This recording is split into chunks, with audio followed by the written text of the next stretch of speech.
New Yorkeko irudiak dira horiek, sare sozialetan Trump presidente izandakoak, oraindik ere presidentetzat duenak bere burua, bere jarraitzaileak mugiarazi dituelako. Bien bitartean, NATOk 2 milioi emango dizkio Ukrainari armak eros ditzan, nola dagoen mundua? Nor ote gerrazale, nor bakezale, zaila da garai hortan, gauzak bereiztea, are gehiago Twitter bezalako sare sozial batean.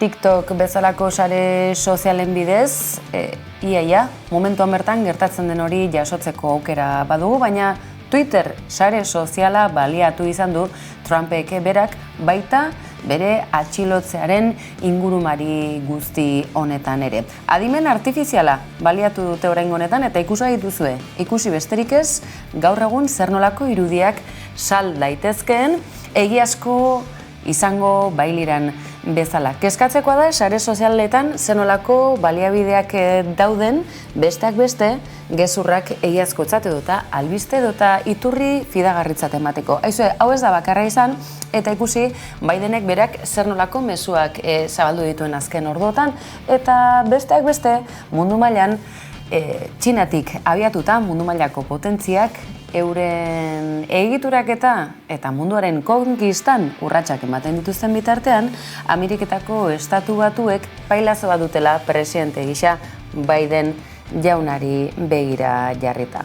Baina hori bakarrik ez dugu ahaztuko, Twitter sare soziala, nork duen bere eskutan, hainbat eta hainbat mila milioiren norgehiagokan ibili eta gero. Eta Elon Musk haundimandiak berak bere ekarpena egin izan du, eta pentsa zenolako seriotasun maila dugun politikagintza mundial honetan meme bat ere baliatu duela. Finantza krisia datorrela, zer egin? Trumpen atxilotzea agindu, nolabait Biden presidenteari kontuak eskatuaz. Ingurumari honetan estatu batuetako berriak baditugu batetik eta bestetik NATOk milioi zenbait omen dizkiola Ukrainari eta bien bitartean Errusiak esate baterako hainbat milioitako zorra barkatu egin diela Afrikako hainbat estaturi. Zalantzarik ez da, mundua hainbat zatitan polarizatuta dagoela eta are gehiago Twitter bezalako sare sozial gero eta arriskutsuago honetan.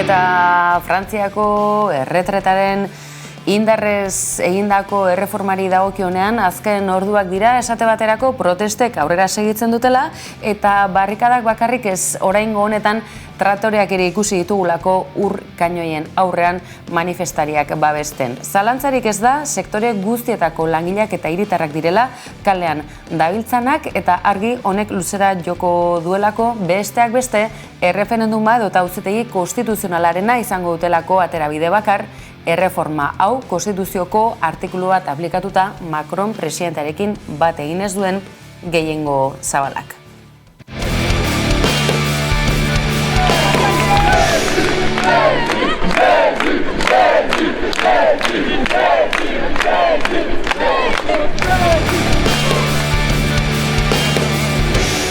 Aipatu dizuegu YouTube kanalean edota sare sozialetan hainbat hedabide edota ikus-entzunezko sorkuntzak badirela. Guk bat azpidatzi egin dizuegu, besteak beste gogoan hartzekoa baita aldarrikapen nagusietako bat erretreta edota jubilazio adina 60 urteren bueltakoa izatea ere badela. Pentsa, atera kontuak Hego Euskal Herriaren eta Ipar Euskal Herriaren aldarrikapenei dagokienean, bai jubilazio adinari dagokionean, bai eta erosmen ahalmena aintzat hartuta gutxieneko soldataren artean aldea aintzat hartzekoa eta nabarmena delako.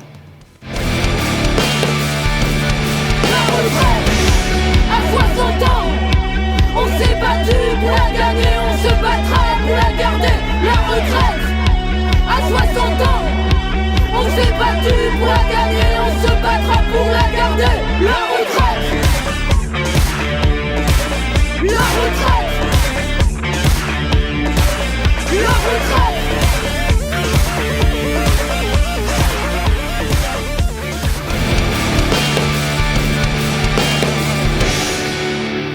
Indarkeria ez den haserre legitimoa entzun behar duela gobernuak, hori dio Macronek, baina sare sozialetan, eta aipatu nahi dizueguna esate baterako, Erik Cantona bezalako futbolari baten jokaldi ezaguna ere gogora ekarri diela askori sare sozialetako egunotako liskar eta barrikadetako estena hainbatek tartean honek.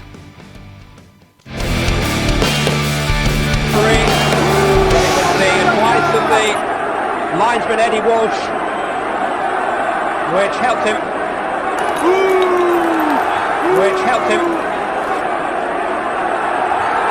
Oh, what's going on here? Cantona's getting involved. Eta Euskal Herri osoari begira jarrita, laster izango da, gertu da berri eguna, eta Euskal Herria batera ekimenak gaur deia ere egin du, lerro hainbat batzeko aberri eguna izango dela aurtengoa, eta deialdiare luzatu Donostian egindako hitzordu horretara, ez baita aztekoa Euskal Herria baterak aberri egunaren bezperan iaz ere manifestu eta idatzi bateratua publiko egin zuela, aurten urrats bat harago joatea da, Hego zein Ipar Euskal Herriko ordezkaritza zabala bilduta. Baina Euskal Herriko aktualitateak bestelako kontuak ere badakartza, eta aizue, Euskaldunak benetazkoak izateko protesta eta iritzi trukaketan horretan jaioa garela ez ezaguna. Eta Aralarri begira jarrita ez da bakarrik abiadura handiko trena, gasbidearekin ere bada zer esana, eta asteburu honetan herritar hainbatek kalera ateratzeko deia egin dute.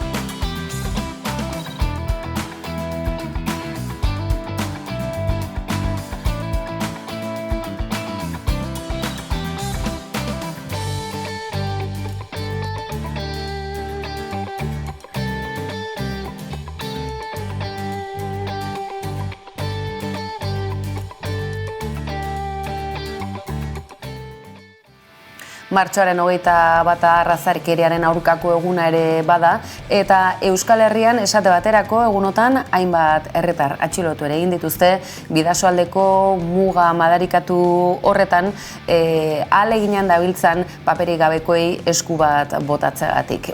Hori horrela den honetan, martxarik ere izan da, eta kalean ikusi ditugu hainbat burrunba atereaz gainera, paperik gabe egoteak ez duela esan nahi eskubiderik ez duenik halako egoeran dagoen herritarraren kasuan, eta are gehiago babesgabetasun horren aurrean justu kontrakoa egin behar dela.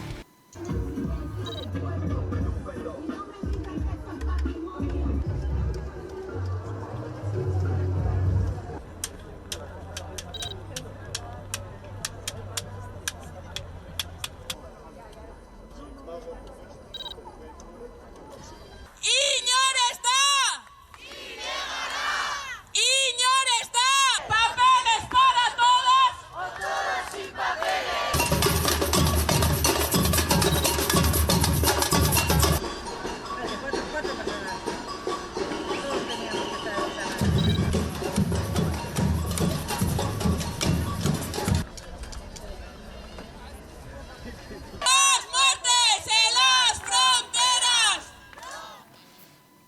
Egunerokoan hirigunetan bizi garenak behintzat ez gara jabetuko akaso airearen edota gure arnasaren kalitateaz.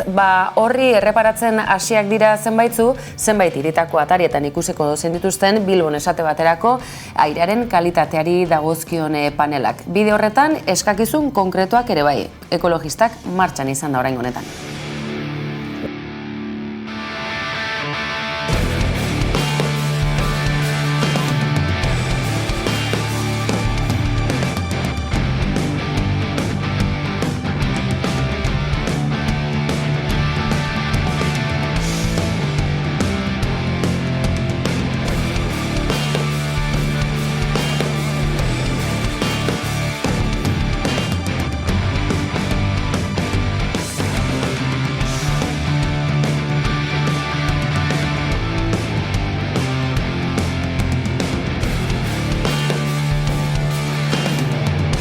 Zeizu iruditzen, airearen kalitatea mantentzeko modu zintzoa dela.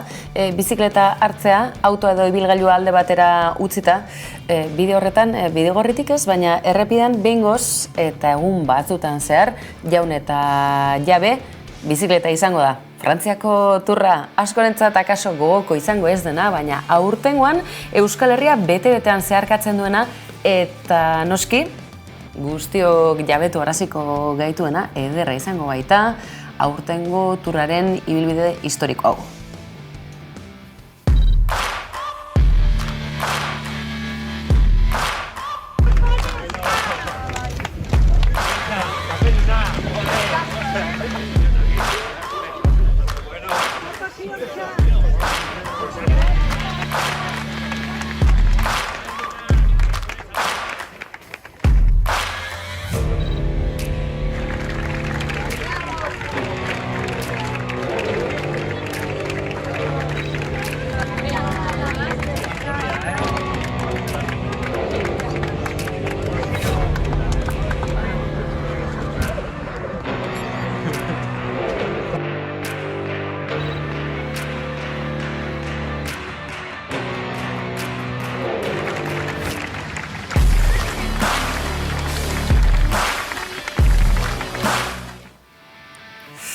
Ongi etorria tourrari eta ongi etorria turistei.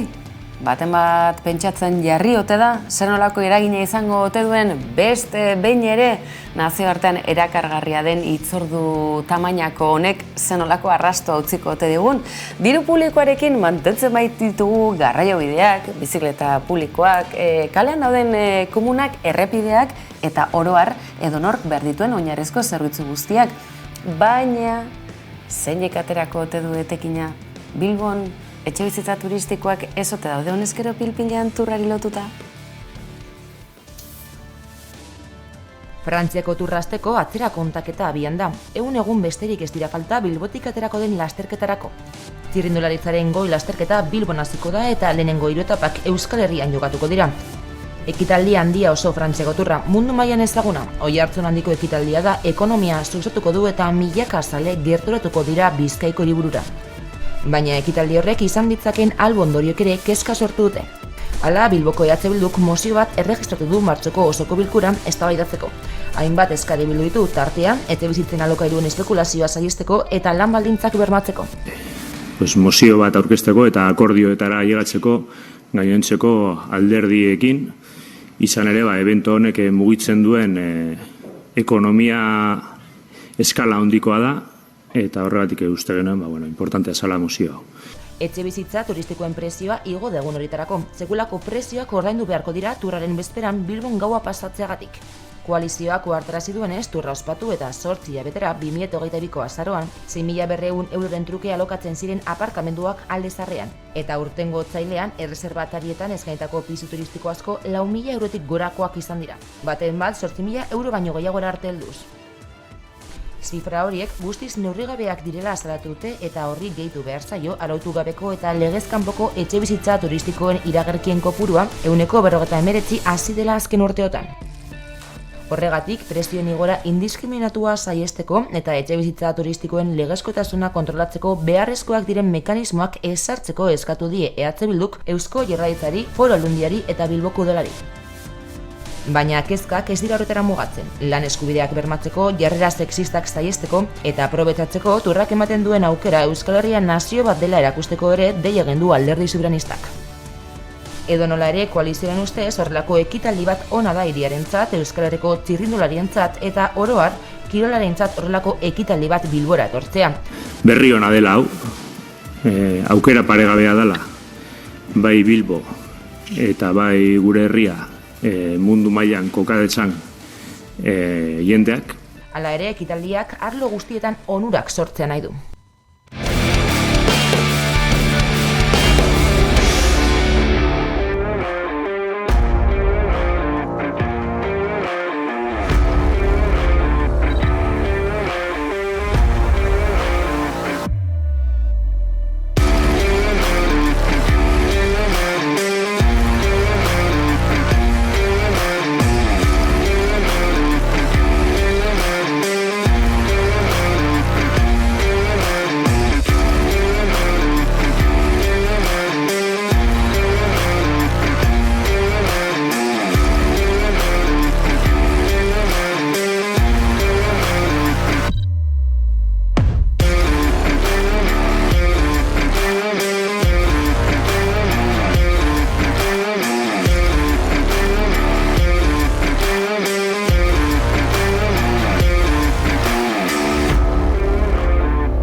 Turra zalantzari gabe ikuskizun handia izango da eta Euskal Zalego handi hori bertan izango dela zalantzarik ez daukagu, Euskal txirrindularitzaren osasunare tamaina hortakoa delako. Baina izue, etxebizitza turistikoak aipatu dizkizuegu, ez da Bilboko arazoa soilik Euskal metropolietan arazo nabarmena izan delako azken hamarkada honetan bereziki. Orain, baimen gehiago ez omen dituzte emango, halaxe dio Donostiako alkateak. Hauteskunde giroan hartutako erabakia eta akaso askoren iritziz berandu datorrena.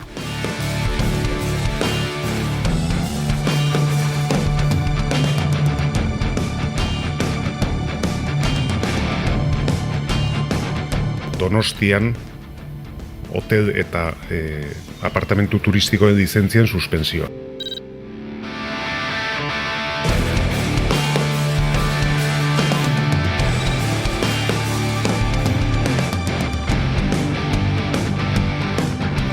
Antigua Ondarreta, Tegorreta Udia, Erdialdea, Gros, Ibaeta auzoetan suspensio totala ematea, hau da lizentzia berririk ez ematea.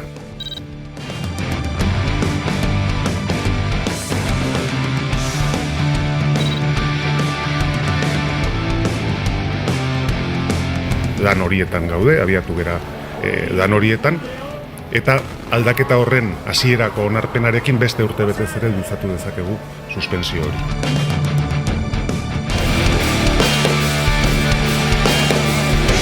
Esan dizuegu, egunotan izan dela arrazakeriaren aurkako nazioarteko eguna eta Euskal Herrian martxarik ez da falta izan, hauetxek irudibildumak.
Askorentzat akaso ezaguna ez ezaguna izango da, baina gomendioa hemendik luzatu nahi dizueguna, kolpez kolpetik. Martxoaren 27an hasita, apirilaren lehenera duzue ikuspuntu edo puntu esango dugu, punto de vista jaialdia.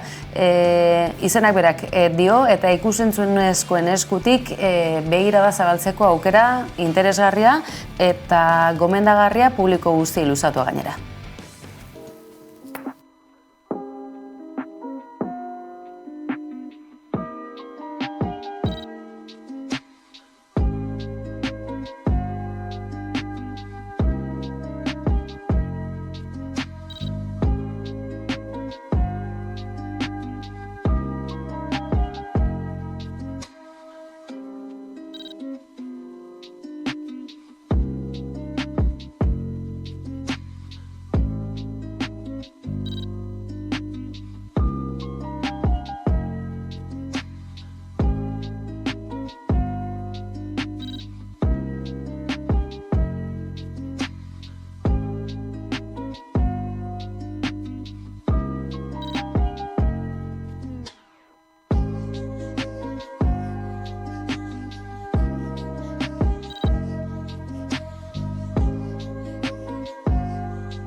Inigo Muguruza musikaria gogoan, Antzeta irratiak, EHZ festivalak eta Elkar argitaletxeak.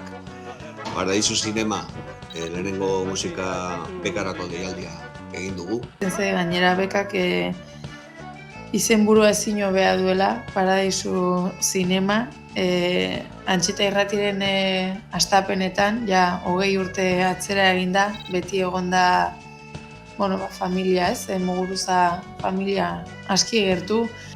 Zergaitik, sinpleki, festivalarekin dugun helburuetariko bat baita euskal kultura sustatzea, euskal artistak aintzinera emaitea eszenatoki bat eskainiz. Beka deialdia disko bat grabatzeko da, argitaratzeko eta sustatzeko. Baldintza bakarra, jatorrizko kantuak izan behar direla, originalak eta euskeraz. Ez dago beste mugari. Eskerrik asko!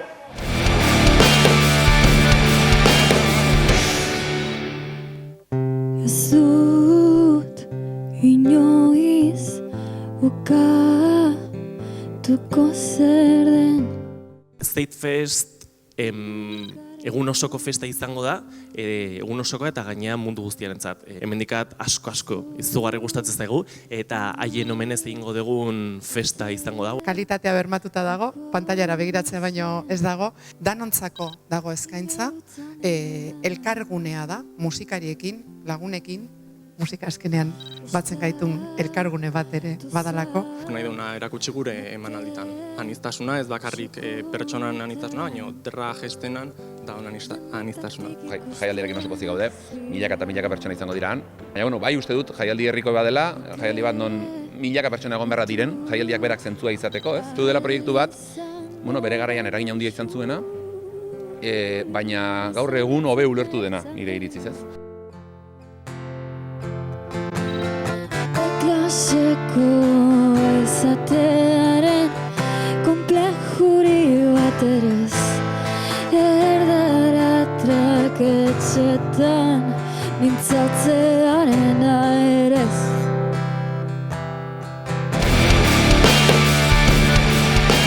Eta alaxe badakizue kolpez kolpe Antenatik albistegi zerbitzua martxan dela, iluntzean hemen izango gaituzuela egunero eta plataforma sozial guztietan izango gaituzuela, baita nahi eran ere 11 telebistako aplikazioaren bidez ere. Bukaeralde honetan, bizi musika ataletik Afrika Bibanken azkena, musika abestia dakarkizuegu bere agurreta guzti, badakizue esandakoa hemen izango gaituzuela bihar bueltan eta nahi duzuen guztietan nahi eran gaituzuela. Gabon pasa, eskerrik asko.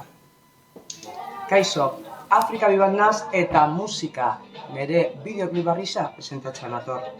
Ondino ikusi zua duzue, badakizu zer egin. Playa klikatu eta dantzatu.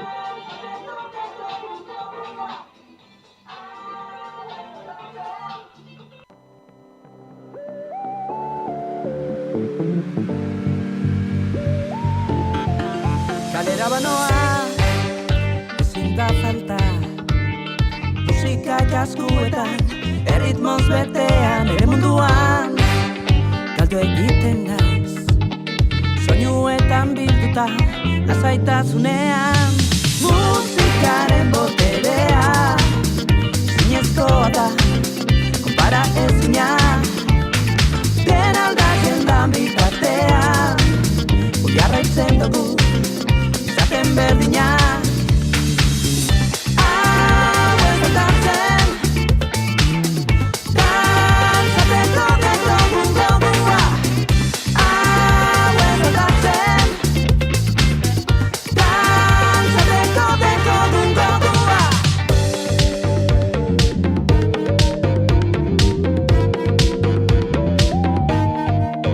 Ilusioa, ero errealitatea, hau ezin da ulertu,